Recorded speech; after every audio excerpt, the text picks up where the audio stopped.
Welcome back to our journey through the corridors of time, dear friend. Before we begin tonight's exploration into one of history's most decisive medieval battles, I want to ask you for that small favor. If you find yourself drawn to these stories of courage, strategy, and the clash of civilizations, please hit that like button and subscribe to our channel. Your support helps us bring these forgotten tales to life and ensures that the lessons of the past continue to inspire future generations. Settle in comfortably tonight as we travel back over 9 centuries to witness a battle that would reshape the balance of power in the Mediterranean. Close your eyes and imagine yourself transported to the year 1081, to the shores of the Adriatic Sea, where the ancient fortress city of Dyrrhachium stands as the last barrier between Norman ambition and Byzantine survival. This is the story of the Battle of Dyrrhachium, where on October 18th, 1081, the rising tide of Norman conquest crashed against the ancient walls of Byzantine civilization.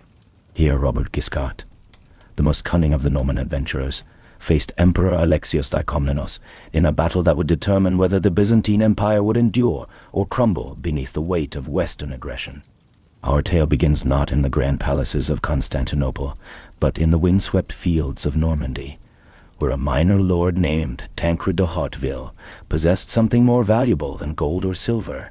He possessed sons. 12 sons to be precise, and each one would carve his name into the annals of history with sword and cunning. Among these sons, few would prove as formidable as Robert, the 6th son of Tancred's second wife, Frisenda. From birth, Robert displayed the physical prowess that would make him legendary, earning him the nickname Guiscard, the cunning, the resourceful, the wily fox who could find opportunity in the darkest circumstances. In 1047, Robert left Normandy with barely more than the clothes on his back. According to Byzantine sources, he departed with only 5 mounted riders and 30 followers on foot. Yet, this modest beginning would prove to be the foundation of one of the most remarkable military careers in medieval history. The Norman conquest of southern Italy was not the work of a single great invasion, but rather the patient accumulation of victories by brothers who understood that fortune favors the bold. The Hauteville brothers had arrived in Italy at a time when the peninsula was a fractured mosaic of competing powers. The Byzantine Empire clung to its last possessions in the south, while Lombard princes struggled to maintain their independence, and the Pope sought temporal power to match his spiritual authority. Into this chaos stepped the Normans, not as conquerors but as mercenaries, selling their swords to the highest bidder. Robert's early years in Italy were marked by what can only be described as brigandage elevated to an art form. Establishing himself in the fortress of San Marco, he practiced what medieval sources diplomatically called actual brigandage, surprising Byzantine posts, pillaging monasteries, and robbing travelers with a systematic thoroughness that would have impressed a modern organized crime syndicate. Yet this was not mere banditry, but calculated warfare, designed to weaken Byzantine control while enriching his own followers. The transformation of Robert from brigand to duke began with strategic marriages and alliances. When his brother Humphrey died in 1057, Robert maneuvered himself into leadership of the Norman forces in southern Italy, beginning the systematic conquest that would culminate in the creation of the Kingdom of Sicily. By 1071, when Robert captured Bari, he had expelled the last Byzantine forces from southern Italy, establishing Norman control over the entire region. While the Normans were carving out their destiny in southern Italy, the Byzantine Empire was struggling with challenges that would have destroyed lesser civilizations. The empire that had once stretched from the Danube to the Euphrates had been steadily compressed by centuries of warfare, internal strife, and the rise of new powers in both east and west. The year 1081 marked a particularly dark moment in Byzantine history. Emperor Alexios I Komnenos had seized the throne through a military coup, but the empire he inherited was, in his daughter's words, at its last gasp. The catastrophic defeat at Manzikert in 1071 had cost the empire most of Anatolia, its primary source of soldiers and revenue. The Seljuk Turks now controlled the heartland of Asia Minor, while Pecheneg raiders swept across the Balkans with impunity. Yet Alexios I Komnenos was not a man to accept defeat easily. Born around 1057 into the military aristocracy that had long dominated Byzantine politics, he had served with distinction under 3 previous emperors before claiming the throne for himself. The immediate cause of the Norman invasion of 1081 was rooted in the complex web of dynastic politics and personal ambition. In the 1070s, Emperor Michael VII Ducas had sought to secure his dynasty's future by arranging a marriage between his son Constantine and Helen, the daughter of Robert Guiscard. This alliance was intended to bind the Norman duke to the Byzantine cause and secure the empire's Italian frontier. However, the best-laid plans of medieval diplomats often fell victim to the harsh realities of political upheaval. In 1078, Michael VII was overthrown by Nikephoros III Botaniates, who claimed the throne through military force. The deposition of Michael VII created a perfect pretext for Norman intervention. Robert Guiscard could claim to be acting as the champion of his daughter's father-in-law, fighting to restore the legitimate emperor to his throne. The cynical nature of this justification was apparent to all contemporary observers. Few inhabitants of the Byzantine Empire believed that Robert Guiscard would voluntarily relinquish control of the empire if it fell into his hands. The Norman duke's true intentions were revealed by his preparations for the campaign. This was no limited intervention to restore a deposed emperor, but a full-scale invasion designed to conquer the Byzantine Empire itself. The Norman army that assembled for the invasion of the Byzantine Empire in 1081 represented the pinnacle of medieval military technology and organization. Robert Guiscard's forces were not merely a collection of adventurers seeking plunder, but a professional army that had been honed through decades of continuous warfare in southern Italy and Sicily. The heart of the Norman military system was its heavy cavalry, the armored knights who formed the core of every Norman army. These warriors were equipped with the latest innovations in military technology: mail hauberks that provided excellent protection while maintaining mobility, conical helmets with nasal guards, and the kite-shaped shields that had become synonymous with Norman warfare. The Norman fleet that crossed the Adriatic in May T1 was a marvel of medieval logistics. Consisting of 150 ships, including 60 specially designed horse transports, it demonstrated the Normans' mastery of amphibious warfare. The ability to transport heavy cavalry across the sea was a technological achievement that few medieval armies could match, reflecting the Normans' adaptation to their maritime environment in southern Italy. The composition of Robert's army reflected the cosmopolitan nature of Norman rule in southern Italy. The core of 1,300 Norman knights was supplemented by Italian allies, Greek mercenaries, and even Muslim troops from Sicily.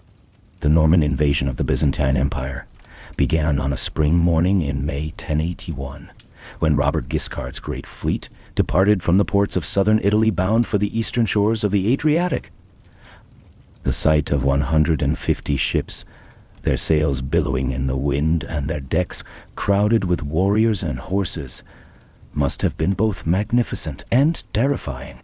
The Norman fleet made its first landfall at Corfu, the strategic island that controlled the entrance to the Adriatic.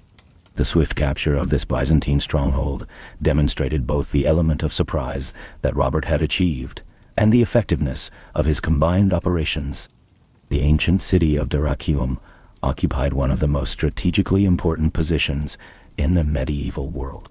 Built on a peninsula jutting into the Adriatic Sea, with marshes to the north and a lagoon protecting its landward approaches, the city was a natural fortress that had withstood sieges for centuries. Modern Durrës in Albania, the city controlled the western terminus of the Via Egnatia, the great Roman road that connected the Adriatic to Constantinople. When Robert Guiscard arrived before the wars of Dyrrhachium in June 1081, he found the city prepared for war. The garrison, led by the capable George Palaiologos, had strengthened the defenses and stockpiled supplies for a prolonged siege. The citizens themselves were skeptical of the Norman claims to legitimacy, refusing to acknowledge the pretender Michael VII despite his presence in the Norman camp. The siege of Dyrrhachium demonstrated the evolution of medieval warfare. This was not a simple matter of surrounding a city and waiting for starvation to force surrender, but a complex operation involving naval blockades, siege engines, and sophisticated engineering. The Normans deployed their full arsenal of siege warfare techniques, including the construction of siege towers designed to overtop the city's walls. However, the initial phases of the siege went badly for the Normans. The garrison of Dyrrhachium launched a successful sortie that destroyed the Norman siege tower and inflicted significant casualties on the besiegers. More importantly, the Norman fleet found itself challenged by an unexpected enemy. The maritime Republic of Venice had entered the war on the Byzantine side. The Venetian intervention was the result of careful Byzantine diplomacy. Emperor Alexios recognized that his empire lacked the naval power to challenge the Norman fleet directly, so he turned to Venice for assistance. The price of this alliance would prove to be enormous. The Golden Bull of 1082 granted Venice unprecedented trading privileges throughout the Byzantine Empire. The naval battle between the Normans and Venetians demonstrated the importance of sea power in medieval warfare. When Bohemond, Robert's eldest son, attempted to break the Venetian blockade, his ships were destroyed in a brief but decisive engagement. This defeat not only cost the Normans their naval superiority, but also demonstrated to the defenders of Dyrrhachium that the supposedly invincible Norman war machine could be defeated. Among the most fascinating aspects of the Battle of Dyrrhachium was the presence of the Varangian Guard in the Byzantine army. These elite warriors, originally recruited from Scandinavian Vikings, had served as the personal bodyguard of Byzantine emperors for over a century. However, by 1081, the composition of the Guard had changed dramatically. Many of its members were now Anglo-Saxon exiles who had fled England after the Norman conquest of 1066. The irony was exquisite. English warriors who had lost their homeland to Norman invaders now found themselves facing Norman armies once again, this time in the service of the Byzantine Empire. For these men, the Battle of Dyrrhachium represented an opportunity for revenge against the hated Normans who had destroyed their world. The Varangian Guard's reputation for loyalty and ferocity was legendary. Anna Komnene, the emperor's daughter, described their cultural code of honor that made them virtually immune to bribes and absolutely devoted to their oaths. As October 1081 dawned, the stage was set for one of the most significant battles of the medieval period. Emperor Alexios Bosdosens had marched from Constantinople with every available soldier, assembling an army that represented the last hope of the Byzantine Empire. Facing them across the fields outside Dyrrhachium was Robert Guiscard's Norman army, hardened by months of campaigning and eager for the decisive battle that would open the road to Constantinople. The Battle of Dyrrhachium began at dawn on October 18, 1081, with both armies arrayed in their traditional formations. The Normans adopted their characteristic deployment: infantry in the center, cavalry on the wings, with the elite Norman knights held in reserve for the decisive moment. The Byzantine deployment reflected the empire's military traditions, adapted to current circumstances. The Varangian Guard formed the center of the line, their axes glinting in the morning sun as they prepared to meet the Norman charge.